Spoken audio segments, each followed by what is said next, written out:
it's a big game, isn't it? Liverpool against Manchester City on Sunday is the last time you gentlemen are going to be on ahead of this game. We're talking about Manchester City, Mark. Obviously, so many questions around them about where it's gone wrong, about how Pep Guardiola is going to fix it.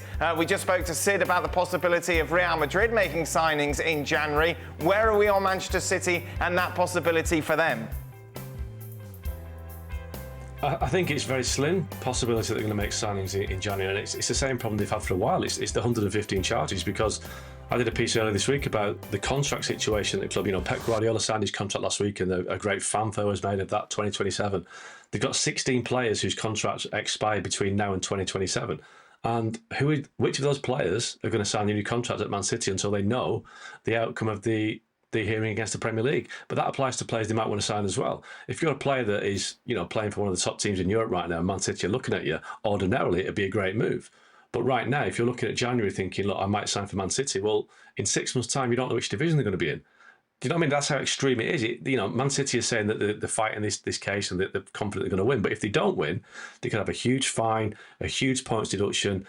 They may be demoted. I mean, all these things are open to the Premier League or to the Commission. So why would he sign for Man City right now if you don't know which league they're going to be in? Unless they say, look, you can have a relegation clause, which they're not going to do, because if one player gets that clause, they'll all want it. So that's a situation that City have got to address, the fact that it's really hard for them to attract players right now, because they can't say to these players with any certainty, don't worry about it, we'll be in the Champions League next season, we're going to win the Premier League. It's difficult for them. Yeah, I disagree a bit with Mark there. I think that they will build from the key players, will build some clauses in. And we all know that this will take long. This case can come to a jury will come out and say this and that, but they will appeal it, and this will take on. I wouldn't be not that worried for the players they're going to extend the contract. I expect in the coming time that there will be big players extended their contracts at Manchester City. That was the first signal from Pep Guardiola. I think that they're not worried that this will short-term hurt them. I don't think they will. But that's just my opinion. I don't think they will be taking away enough points to go down a division. I'm not 100% sure that will be against them, that they will be named guilty on that case. So I don't think that is worrying. I think that of all the worries they have now, out of 115 worries, is more on the pitch right now, because not only have they lost a lot of games, but they remember the games before that. They won 3 games. I remember their Fulham game at home. Traore could have gone home with a couple of match balls in that game, and they won that game. They looked a bit tired. They looked a bit come to age. The last game, the last league game, when Gundogan was running back like a marathon runners in the last kilometers. Like you and a fish, Jan. I think it's a better analogy. Yeah, totally kaput, as we say in Germany. And there was no chance that they could run like that, and lack of running that they have in that game and win football games. And going out to Anfield with that confidence or lack of confidence, and again you're showing that Pep Guardiola, I think he will find a way, he will look for a way, but you need legs as well. And I can't see the legs now, and of course then they come with they're too dependent on the Haaland goals. Well, if they didn't have the Haaland goals, they would be under Manchester United. No one's having right to go at Haaland at the moment. Calm down. No, just got him in before you got him in, man. No, I didn't bring him in. I wasn't going to bring him in. I was going to agree with you, Jan, because this is exactly what you and Robbo were saying about this lack of energy and athleticism in the midfield. You know, lack of legs, Gundogan, De Bruyne, Bernardo Silva even, who's cutting a frustrated figure. And then... OK, you could argue that the back line's not getting a lot of protection, but it's not making a lot of good decisions. He's got to get to January before, he's got more to worry about at the moment. I said this yesterday, I think he goes into a big top-of-the-table clash for the first time, worried about how he's going to stop Liverpool rather than, forcing their game onto their opponents. That's what they've always done. They've always forced their game down the throat of the opponents and tried to stifle them. I think he goes into this one worried about how Liverpool are going to open them up at the back. Yeah. Because they've been so bad defensively.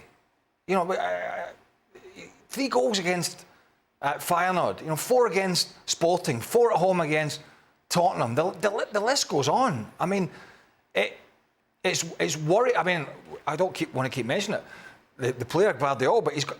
When I see this team at the weekend, I'm just going to be intrigued. Is he going to do this? Keep doing the same things, and keep getting the same mistakes? I don't know. I don't think so. I don't think he can play it. I think he's just going to make some changes. When people are not playing well, when people are making mistakes that are costing you games, if you have others that you can put in there, you have to take those players out of the game. Or put them in the proper position. So Augie and I were talking before we came on air. He's a centre-half, Guardiola. That's where he made his name at Leipzig. That's where he makes his name for Croatia in the World Cups and in the Euros. It's centre-half. He's exposed at left-back. And he makes bad decisions on the ball. So these are all things that the manager has to think about and address. But I don't see them...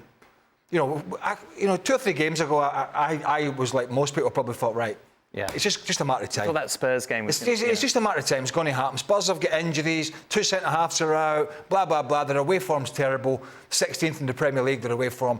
But no, it didn't happen. And I do not expect it to happen at the weekend. I just don't. I think they're in a slump.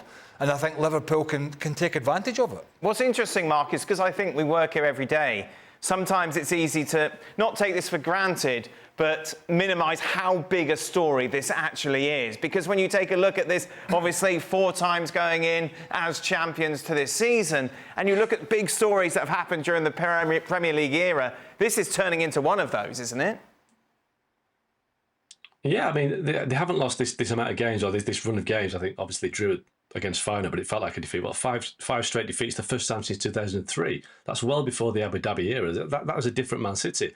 So, Pep Guardiola is the modern day Sir Alex Ferguson, isn't he? His teams just don't have this sort of sequence of results. So it is unprecedented. And I just want to go back to the point I was making before about signings. I think you have to realise that no outfield player has signed a contract at City for over 12 months, right?